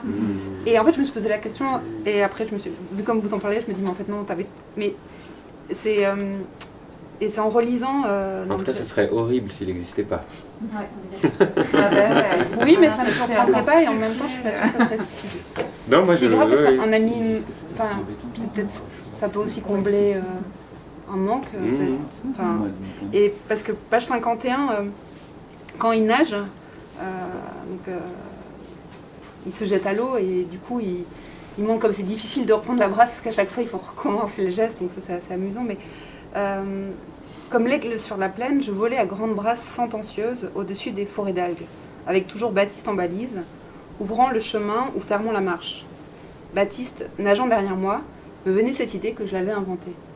Et, ou bien qu'une vague l'avait englouti, puis recouvert, puis oublié. Donc ça va passer vite, mais du coup, comme certains, moi je me suis dit, mais en fait peut-être, est-ce que... si on veut penser qu'il n'existe pas, il y a plein d'éléments qui peuvent aller dans ce sens, en tous les cas. Moi j'en ai trouvé plein. C'est un personnage de fiction, il existe. Oui, voilà. Non, il existe. Oui. En tout cas, moi j'adore quand les gens parlent de lui. On a résolu le problème. Il y a Philippe et Philippe, deux Philippe. Ah oui, d'accord. Oui, avant de poser la même question à chacun d'entre vous, je vais donner une impression un peu générale. Donc, pour chacun d'entre vous, on est sur le thème des racines du passé aussi. Et ces deux personnages, comme n'importe qui d'entre nous, doivent évoluer dans la vie. Il se trouve que ce matin, avec notre groupe, on en est venu à parler de Nietzsche. Et il m'est revenu une phrase de Nietzsche, toute simple, qui est presque l'existentialisme de base. C'était, Nietzsche a dit « Deviens ce que tu es ». Alors, entre autres, les deux personnages de vos œuvres ont à devenir ce qu'ils sont. C'est pas facile, parce que justement, il y a le poids des racines. Et je me disais, ces racines... et chacun en a plus ou moins. Est-ce que c'est un fardeau ou est-ce que c'est une richesse qui va nous faire avancer et devenir vraiment ce que nous sommes? Et pour je dis roman, pour l'œuvre de Lucie, même si c'est graphique. Donc le roman, dans le roman de Lucie, il n'y a pas de doute, son personnage principal va devenir ce qu'elle est, elle est en train de devenir. Et pourtant, sans renier évidemment le passé, et les racines, qui peuvent paraître, vues peut-être du monde occidental, ces traditions orientales, ces principes, etc., sont une richesse. Alors, c'est déjà différent pour le personnage principal d'Hugo, parce qu'il va devenir aussi, peut-être... je fatigue. Évacuer ses blessures, les blessures de son présent d'enfance, et j'envierais presque plus le narrateur que Baptiste. Baptiste, il va... de toute façon... Alors, il y aurait une question subsidiaire pour Hugo. Alors, ma question était, est-ce que l'un et l'autre aviez en tête de faire passer cette espèce de message? Ou est-ce que moi personnellement, je l'ai déduit comme ça, parce que sans aucune flatterie, perçu comme ça, c'est quand même une réussite. Alors que, oui. Non, mais il y a plein de... Et c'est intéressant de voir ça. Et oui, la question subsidiaire, je voulais dire à Hugo, oui, je pense que Hugo est placé dans le roman. Hugo et sa famille, alors effectivement Baptiste, la famille de Baptiste est beaucoup plus en filigrane, la grand-mère beaucoup moins. Et donc, question subsidiaire, Baptiste et sa famille ont été placés là pour ne pas être aimés, pour faire un exemple plus banal, et moins qui démontrerait que il aura moins un challenge. Il aura peut-être des déceptions, mais Baptiste aura moins de challenge et s'en sortira peut-être avec moins de force durant sa vie que le jeune garçon qui part avec une sorte de handicap, mais qui aussi, quelque part, il en prend conscience, est une richesse. Voilà. Oui, moi, je suis d'accord. En tout cas, même si au fur et à mesure du livre, je me suis vraiment attaché au personnage de Baptiste, vraiment attaché au personnage de sa mère, et même de sa sœur, même si j'en parle pas. Et l'idée, c'était vraiment ça, c'était un contrepoint, c'était cette normalité qui peut faire fantasmer le personnage au début. Finalement, elle n'a aucun intérêt face à la complexité de sa famille. Puis, c'est pour ça que j'ai fait la deuxième partie qui s'appelle Les monstres, parce que vous disiez il faut advenir à son histoire, mais lui, il a aussi ce pas de côté, qu'il sent il va pas réussir, enfin je sais pas, moi en tout cas je l'ai vécu comme ça, qu'il va pas réussir à être un garçon comme les autres non plus. Il a d'autres questionnements qu'il traverse, qui sont pas forcément des questions liées à son histoire familiale, et qui vont peut-être l'emmener aussi ailleurs. Et à la fin, pour moi, c'est une fin très joyeuse, j'ai trouvé. Quand il se réveille, il est enfin prêt à vivre. Et parce que cette rencontre et tout ce qu'elle lui a apporté, ça lui a permis de retourner à la plage de manière plus légère, quoi. Lucie ? Oui. C'est marrant, mais moi je sais que c'est un truc sur lequel je suis très ambivalente, là, cette notion un peu comme ça de richesse, de culture, etc. c'est typiquement quelque chose qu'on m'a très, très souvent dit, et surtout même quand j'étais enfant, moi j'ai grandi dans les années 2000, j'ai l'impression que c'était un peu une vibe comme ça, très à la mode de vivre le multiculturalisme et tout le monde sera métis dans le futur, ce qui est pour l'instant un peu décevant. Mais en fait, moi je sais que justement j'ai cru ça pendant très longtemps, et en fait ça s'est avéré beaucoup plus décevant personnellement que ce que j'imaginais. Je pensais que c'est comme une sorte de super pouvoir, et en fait c'était aussi surtout un poids et une responsabilité et faire face à beaucoup de dilemmes. Et finalement, pour moi, je sais que c'était quelque chose de difficile, et c'était quelque chose que moi, je voulais un peu, en fait, je voulais laisser quand même pas faire un truc, enfin, comment dire, j'avais pas envie d'arriver dans mon album à la fin d'une conclusion pesante comme une malédiction, parce que je pense que c'est pas le cas non plus, mais en fait, de laisser cette possibilité justement de considérer ça comme une forme de richesse, comme ça, qui nous a permis de nous trouver sa voie, etc. Mais aussi d'évoquer l'idée, en fait, pour moi, en fait, d'une absence de choix, en fait, puisque pour moi, finalement, quand Eda, finalement, voilà, elle trouve ce qu'elle aime faire, etc., où elle est plus en paix avec elle-même, en fait, pour moi, c'était presque un devoir, puisque c'est quelque chose qu'a cherché sa mère, qu'a cherché sa grand-mère avant. C'est quelque chose pour lequel Eda elle-même a fait beaucoup de sacrifices, en fait, pour en arriver là. Et en fait, pour moi, quand les générations précédentes ont fait des sacrifices pour qu'on puisse faire un choix, ce choix, c'est plus un choix, en fait, c'est une obligation, c'est un devoir, et on le fait aussi pour réparer ce qui n'a pas été fait avant, et du coup, c'est pas la liberté qu'on pourrait se figurer, en fait. Et moi, je sais, après, dans la culture chinoise, il y a une très grande, il y a un héritage confucéen, en fait, de la piété filiale, etc., donc qui est assez important. Et du coup, je sais que moi, j'ai grandi avec un peu un sentiment de responsabilité comme ça vis-à-vis des générations précédentes, etc. Donc, du coup, je fais un livre sur le sujet, etc. C'est mon premier album. Et du coup, voilà, moi je sais que j'ai quelque chose que j'aurais tendance à nuancer un peu cette notion de richesse, même si après, voilà, comme je dis, je pense que ça peut être interprété comme ça, et je pense que ça peut être aussi quelque chose de fort et de riche pour plein de gens. Philippe, l'autre Philippe. Oui. C'était pas vraiment une question, c'était une réaction par rapport à ce que vous venez de dire, que peut-être il n'existe pas cet enfant.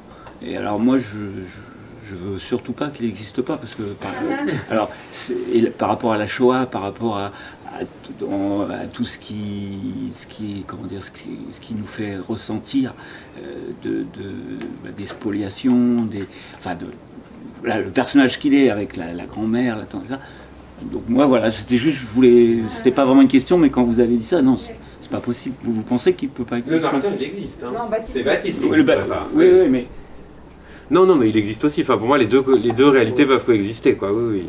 Pour moi, il existe, puisque... Enfin, oui. Non.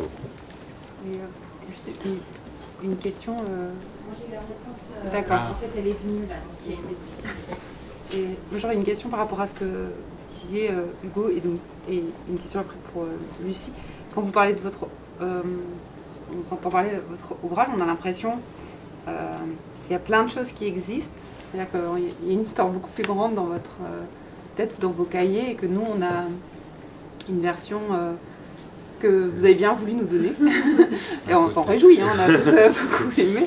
Mais du coup, c'est plutôt par rapport à l'écriture, c'est-à-dire, effectivement, on a une écriture très resserrée, qui marche très bien, qui donne beaucoup de choses en peu de mots, mais donc du coup, c'est quoi? Il existe 500 pages et déjà, je voulais vraiment travailler sur la notion de hors-champ, c'est-à-dire qu'il y avait tout, on devait voir vraiment que ce que l'enfant voyait, et du coup, il y avait tout ce qu'il y avait autour, donc forcément, moi, il fallait que, pour ne pas montrer quelque chose, il fallait bien que je l'ai déjà imaginé pour le cacher, enfin, c'était pas, donc...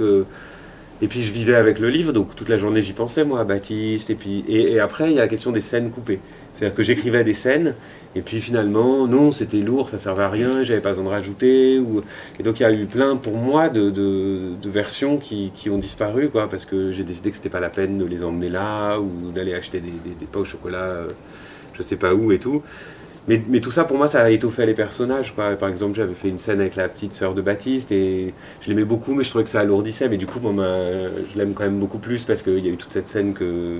J'ai passé des semaines de travail avec elle, à essayer de la construire et tout. Mais... Oui, puis il y a toujours plus de ce qu'on met, j'imagine. Enfin, ce qu'on met dans un personnage, on va chercher plein de choses partout, et puis on en donne un concentré, quoi. Je sais pas si... Non, bah moi moi j'ai travaillé de manière assez différente, mais c'est que, du coup ce que tu dis fait un peu écho aussi à l'ouvrage comme ça avec des différentes scènes, comment dire, j'ai l'impression que c'était prête bien, mais après je trouve aussi assez amusant cette notion de hors-champ parce que c'est souvent comme ça qu'on qualifie la bande dessinée en fait, où du coup le principe est de laisser imaginer le lecteur ce qui se passe entre chaque case. Et d'ailleurs c'est Scott McCloud qui est un théoricien de la bande dessinée qui parle d'art invisible, puisqu'en fait tout l'art est ce qui se passe dans les marges, dans les gouttières. C'est une BD magnifique ça. C'est une bande dessinée là, invisible qu'il a fait. Oui, c'est ça. Oui, tout à fait. Voilà, donc sur la théorie de la bande dessinée, et du coup, je repense un peu là-dessus, même si c'est pas trop le sujet. Mais moi, personnellement, pour ma manière de construire la scie, c'était plutôt l'inverse en fait. J'ai fait un peu une grosse charpente principale, et après, c'est venu s'enrichir en fait.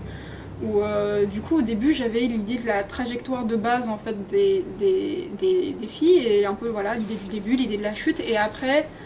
C'est venu comme ça se détailler en me disant tiens, quand elles vont arriver en ville, ça va être plus laborieux que prévu finalement, parce qu'on m'avait fait la remarque, tiens, on dit donc c'est quand même c'est quand même quelque chose de pas anodin de fuir, il faut apporter un peu comme ça de conflits ou difficultés aussi pour un peu étoffer cette partie, ou par exemple nuancer le personnage du grand-père en apportant du coup des scènes sur lui au moment des flashbacks et des choses comme ça, et du coup pour moi je sais que ça se fait plutôt à l'inverse. Après bon, bien sûr il y a toujours des moments où on coupe, on rallonge, mais en l'occurrence dans cet album il y a eu plus de rallonge en fait, et de scènes supplémentaires qui sont venues se rajouter. Et vous construisez ces rallonges et ces suppléments tout de suite par le dessin, ou d'abord par un résumé, une écriture, et après vous le mettez en image? Est-ce que il y a eu, en fait, il y a eu un peu des deux en fait, puisque du coup en fait par exemple il y a eu la première ébauche de scénario où du coup ça s'est fait un peu comme ça progressivement. Après mon éditrice est venue relire, me dire tiens typiquement voilà ce personnage de grand-père, nuancer un petit peu, rajouter telle ou telle scénette.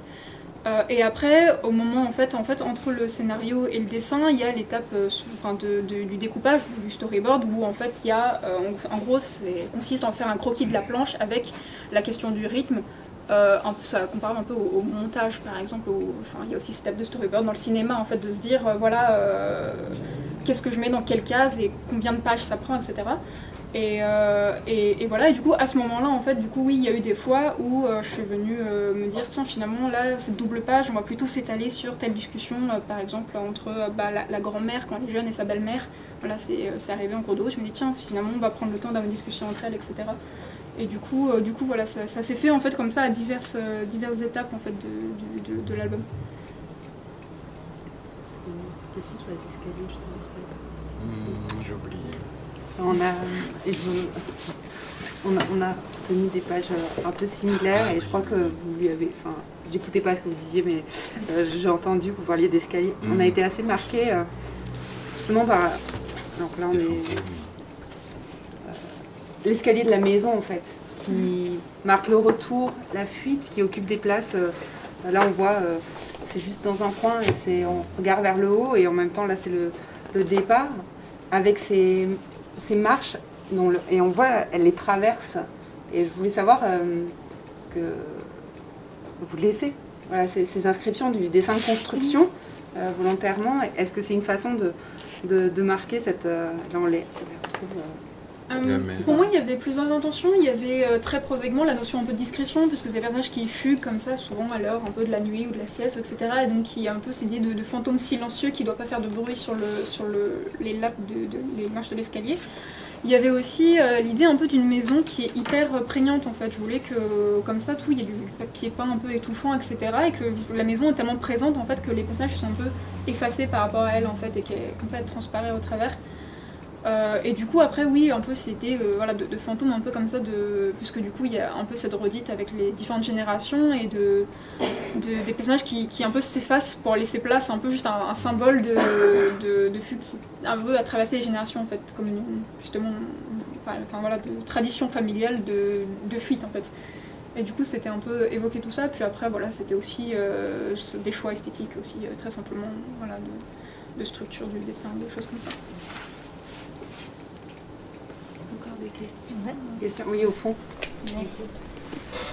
pareil, j'ai une autre question, mais je ne sais pas si ça a été abordé. Mais l'autre thème que je trouve transversal entre vos deux ouvrages, c'est la question du rapport à la mort et même plus fort que ça, le rapport au corps mourant ou dans la mort, quoi. D'un côté, avec le roman graphique, il y a je trouvais très beau, tout l'accompagnement du grand-père qui, va mourir, hein, tout simplement. Tout le soin qu'elle apporte à son corps, sans parole, sans mots, juste une présence, essayer de soulager ses douleurs, quelque chose d'hyper beau en fait. Quand ces temps de Covid, je trouve ça, il y avait un écho particulier quand j'ai lu l'œuvre. Et d'un autre côté, ce petit garçon qui est totalement perdu et dont le deuil est impossible en fait. On ne sait pas trop ce qu'il a pu voir réellement du décès de sa mère, de son corps. C'est flou. On imagine qu'il n'y a pas grand-chose, en fait, qu'il n'a peut-être pas vu grand-chose, qu'on a peut-être voulu le préserver, protéger, donc il n'a pas pu voir son corps ou s'imaginer qu'il disparaissait. Et du coup, cette espèce de curiosité morbide là, à voir comment trépasse une méduse, qu'est-ce que ça fait quelque part quand la vie comme ça s'échappe. C'est même obsessionnel hein, pour lui à un moment, il va faire que ça quoi. C'est pareil, il n'y a pas de remarques, il n'y a pas de questions, mais c'était juste une réflexion partagée. Pour ma part, c'est exactement ce que j'ai voulu raconter, donc je suis hyper content parce que c'est ça, c'était comment quand on veut cacher la mort est partout quoi. Et c'était vraiment ce que vous avez dit. Oui, non, mais je n'ai pas beaucoup à répondre, mais c'est vrai que, pour moi, il y avait cette envie, notamment de faire une scène comme ça assez calme, parce qu'en fait, pour moi, la dernière discussion importante entre le grand-père et Eda, en fait, avait déjà été faite. Et en fait, une fois cette discussion passée, d'une certaine manière, j'imaginais que forcément ils interagissent encore, mais ça reste de l'ordre de l'anecdotique, en fait, après un peu ce dernier bilan comme ça sur ce que Eda a accompli, etc. Et du coup, d'où l'idée de faire une scène muette, un peu où finalement, la discussion est plus très importante et le grand-père est plus, un peu comme ça qu'un corps, un peu comme ça qu'un support vide, puisque tout a déjà été dit, en fait, et que c'est un peu, les derniers moments. Mais moi, j'étais un peu en colère qu'elle lui offre tout ça. C'est la réconciliation aussi avec elle-même. Oui, je sais pas, mais je me demande s'il y a un truc culturel aussi, par exemple, dans cette appréhension Mais moi, justement, en fait, je voulais évoquer, par exemple, les sœurs qui, elles, sont catégoriques, qui refusent de venir, etc. Mais pour moi, ça me semblait... ça me semblait important que Eda fasse tout ça. Après, pour moi... Elle-même se prononce pas forcément sur ce qu'elle en pense en fait. Et pour moi, elle pouvait le soigner parce que c'est son devoir et parce que c'est nécessaire pour l'équilibre de la famille. Mais qu'en fait, après, elle potentiellement, elle en pense pas moins. Mais qu'en fait, du coup, le grand-père meurt et c'est Eda qui le soigne. Et c'est comme si elle le remplaçait un peu comme une sorte de pilier comme ça de la famille qui doit du coup veiller à cet équilibre en faisant en sorte comme ça que le grand-père meurt dans des bonnes conditions et c'était aussi un peu un phénomène naturel de revenir pour retrouver aussi sa mère, le reste de la famille, etc. Mais aussi, tu veux dire, pour hériter de la place qu'il avait d'une certaine... je pense qu'on pourrait l'interpréter un peu comme ça, oui, avec du coup, c'est ça de prolonger. En fait, pour moi, justement, il y a cette question au début, et c'est pour ça qu'il y a la toute première dispute entre Eda et le grand-père, c'est parce qu'en fait, lui, il veut qu'elle reprenne l'entreprise, le restaurant familial, etc. Et qu'elle, elle a d'autres ambitions. Et que lui interdit. Et en fait, c'était que finalement, d'une certaine manière, elle a repris l'entreprise familiale... non pas du restaurant, mais en fait d'être comme ça, de s'occuper de sa famille et de veiller aux besoins de sa famille, qui sont pas du coup des besoins financiers, mais là d'ordre de soins, et du coup d'évoquer un peu comme ça, finalement elle a accompli ce que lui il attendait. Et d'ailleurs lui-même un peu le dit sans en être vraiment conscient, en pensant que c'est grâce à lui, etc. Et du coup il y avait un peu cette idée-là.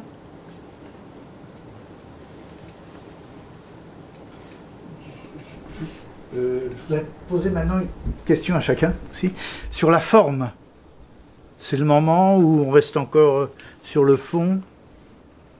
Non, j'y vais ? Ok. Oui. Déjà, est-ce que tout le monde dans l'assistance a lu les deux œuvres ? Non. Non, mon avis non. Voilà, parce que bon, la forme évidemment c'est important, parce que même si l'idée d'un roman ou d'une œuvre graphique est bouillonnante de messages ou autre, si la forme n'est pas réussie, bah, des fois tout tombe à plat. Alors, c'est peut-être le moment où je ferai des petites critiques, mais très gentilles, et si je suis dans l'erreur, de toute façon, ce ne sera même pas des critiques. Alors, pour l'œuvre de Lucie, alors, c'était... Et d'ailleurs, il y a peut-être plus de compliments que de critiques, hein, je l'ai noté. Oui, c'est pas évident de faire passer tout ça, il y a quand même 250 pages. Alors, au niveau des choses que j'ai trouvées remarquables, je vais le lire, je leur ai dit tout à l'heure, c'est le choix minimaliste monochrome qu'il rend adapté au parti narrateur de la chose. Alors, je vous lis ce que j'avais écrit dans mes fiches d'analyse. La réussite au plan graphique est due au fait que l'auteur a fait usage de ce minimalisme pour aboutir à l'improbable paradoxe de permettre au lecteur, c'est comme ça que je l'ai ressenti, de saisir d'un coup d'œil les sentiments qui animent les protagonistes du récit au seul rendu des expressions des visages. Justement, c'est minimaliste.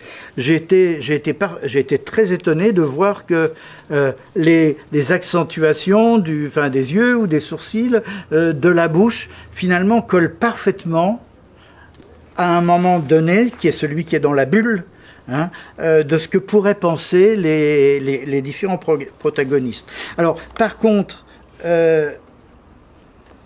c'est vraiment pas une critique, hein. Est-ce que, et ça sera plutôt ma question, est-ce que, quand vous dessinez, il y a une sorte de choix cornélien de dire « Ah, il faut que je mette ça dans une bulle parce que c'est important », ou est-ce que peut-être vous en mettez trop et puis vous dites non, ça je vais l'enlever, ça je vais l'enlever. Alors je vais pas dire que je vais pas me permettre de dire qu'à un moment donné telle ou telle bulle était peut-être inutile, hein, parce qu'en fait ça va nous demander un effort de revoir, hein, et d'essayer de comprendre pourquoi il y a ça dans une bulle. Alors pour Hugo c'est pareil. Pardon, vous répondez déjà. Pardon, oui.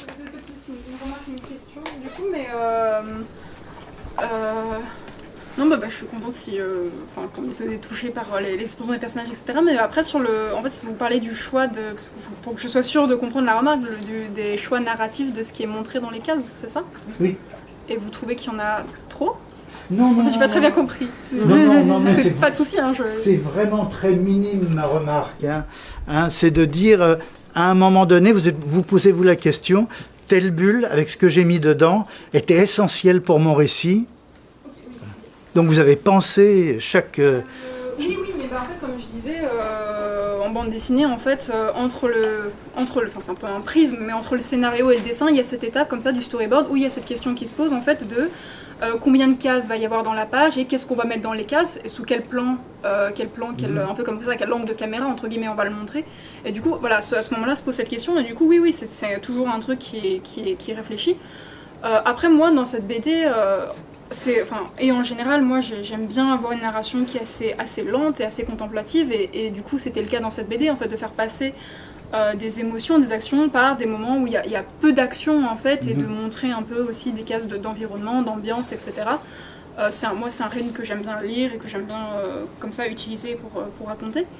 Et du coup ça peut donner comme ça cette impression aussi de beaucoup de plans, mais voilà, mais du coup moi c'était aussi un choix pour instaurer un peu une ambiance ou pour présenter des scènes en fait. Du coup, c'était pas une critique. Non, mais il n'y a pas de souci, si je fais le droit. Hein. Si je peux me permettre pour rebondir et illustrer ce que vous dites, c'est vrai que...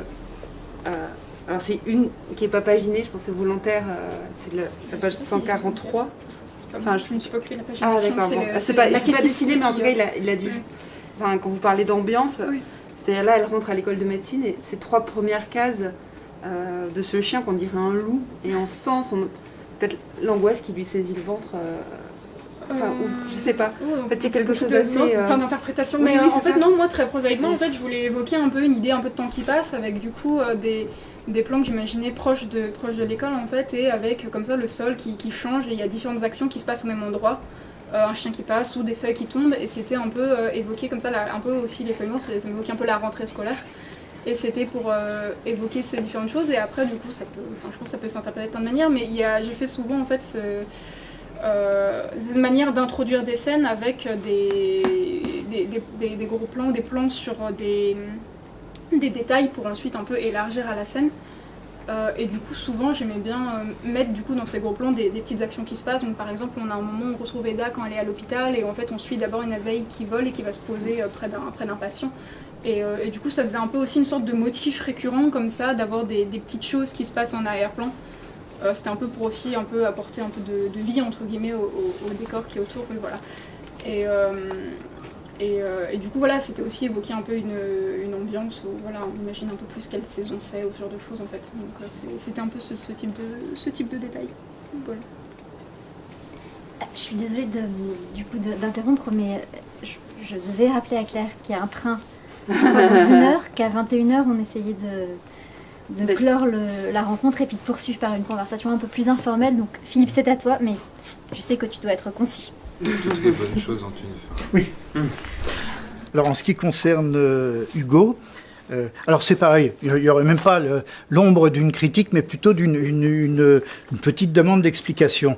Alors, sur la forme, hein, là c'est sur la forme. Alors j'avais noté d'ailleurs que dans un petit résumé qu'avait fait l'Obs, hein, le critique littéraire de l'Obs, il disait... Oui, voilà. Un jour sera vide, est le portrait cruel et déchirant, à peine adouci par une prose tristement mélodieuse. Et moi j'ai trouvé quand même, alors là on est sur la forme, une forme de romantisme, même au début, parce que l'action se situe en Normandie, pas loin de Cabourg, on peut penser c'est de Haromanche à Trouville, hein, Villers-sur-Mer par là, hein. Donc Cabourg, l'ombre de Proust, hein, on pourrait imaginer quelque chose d'un peu proustien, mais très, très contemporain, plus dépouillé, etc. Alors, je vais vous lire en fait ce qui est sous la rubrique impression générale de lecture. Alors là, il y avait mon interrogation qui en fait n'est pas forcément ma critique. J'ai mis le lecteur attentif à identifier une tonalité littéraire, alors on est dans la forme, hein, risque d'être confronté à l'existence d'une dualité d'écriture très légère cependant entre. Alors, c'est un tiers, deux tiers dans le contenu du roman. Entre, voilà le premier tiers, un style narratif qui procède peut-être de la recherche volontaire d'un certain raffinement du verbe plus en pastel, c'est la partie de l'écriture qui donnera la touche la plus empreinte d'un étrange romantisme. Et par là même, l'ambiance sera marquée par une forme d'impressionnisme littéraire, laissant le lecteur à la recherche de ses propres émotions. Donc là, c'est ce qu'on disait ce matin, une œuvre, après, elle n'appartient plus à son auteur. Hein, après, c'est à nous de nous approprier nos propres émotions. Il ne sera pas passif, mais sera tenté par l'emprunt des émotions. Le lecteur, ne sera pas passif, mais sera tenté par l'emprunt des émotions du personnage principal, en les revisitant à travers son ressenti. Et j'ai fait une comparaison avec Moravia, avec Romain Gary, hein, et même, oui, et avec Modiano un petit peu. Hein, bon. Mais j'évoquerai plus en avant une comparaison possible avec Moravia dans une tonalité existentialiste encore, à la manière dont Moravia le revendiquait. Et les deux autres tiers du roman, mais je me trompe peut-être, d'un style plus actuel, je parle du style, avec un champ lexical différent. Ce sont des séquences qui vont donner le plus de rythme au récit, qui est pourtant très narratif.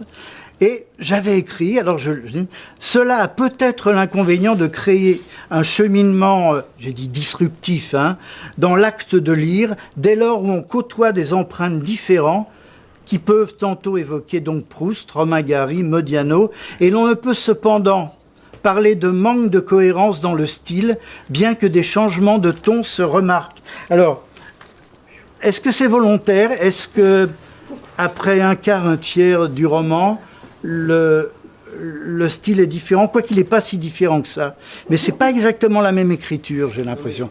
Enfin, merci d'abord d'avoir lu aussi attentivement et tout, mais c'est vrai que pour moi, il y a quand même une évolution, par exemple, même dans la durée des chapitres, où au début c'est très elliptique, et puis pour moi, il vient à la vie, et donc il est moins vaporeux au fur et à mesure que le roman avance.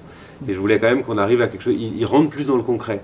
Donc je ne sais pas si moi j'étais dans cette conscience que l'écriture changeait, mais je voulais quand même qu'il y ait une progression dans sa voix, dans sa manière de s'exprimer, dans son rapport au monde. C'était donc bien volontaire, c'était donc pas une critique de ma part. Merci. Merci. Rémi soulignait qu'il y avait beaucoup de références très masculines dans les auteurs que vous mentionniez, alors que je n'ai écrit que sous le patronage de femmes. Ah, nickel. Wittig, Sarraute et Duras. Ah, on avait raison. On a dû jouer au loto. Bon, ben, merci à tous. Merci beaucoup. Merci.